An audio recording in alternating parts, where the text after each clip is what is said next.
Media మిత్రులందరికీ నమస్కారం. ఈరోజు నెల్లూరు నగర భారతీయ జనతా పార్టీ కార్యాలయంలో 3 పార్టీలు కూటమి నేతృత్వంలో ఈరోజు ఇక్కడ మనం ప్రెస్ కాన్ఫరెన్స్ నిర్వహించుకోవడం జరిగింది.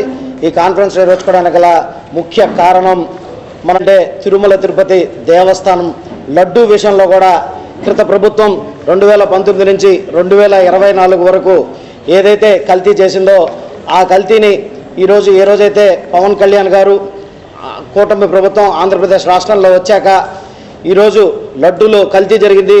లడ్డూలో ఒక సామాన్య భక్తుడు వెళ్తే నిజంగా తిరుమల తిరుపతి వెంకటేశ్వర స్వామిని ఏ విధంగా అయితే మనం ఆయన్ని దర్శించుకున్నప్పుడు ఒక అనుభూతి చెందుతామో తిరుమలకి వెళ్ళేసి వచ్చిన ఆ భక్తుడు ఒక ప్రసాదాన్ని తీసుకొని ఎవరికైనా చేతిలో పెడితే అంతే పవిత్రంగా ఆ లడ్డూని కళ్ళకద్దుకొని నోట్లో వేసుకుంటారు. అటువంటి లడ్డూలో కూడా ఈరోజు ఇటువంటి నీచానికి ఒడిగట్టడం, తిరుమల తిరుపతి వెంకటేశ్వర స్వామి మీద ఇటువంటి రాజకీయాలు చేయడం, ఆఖరికి వీటిల్ని ప్రశ్నించి ఎన్డీడీబీ సంస్థ కానీ లేకపోతే సిట్ కానీ ఈరోజు రిపోర్ట్లు ఇచ్చి దీంట్లో ఖచ్చితంగా మనం నెయ్యి అయితే వాడలేదు. ఈరోజు ఈ రిపోర్ట్లు అనేది ముందరకు వచ్చాయి.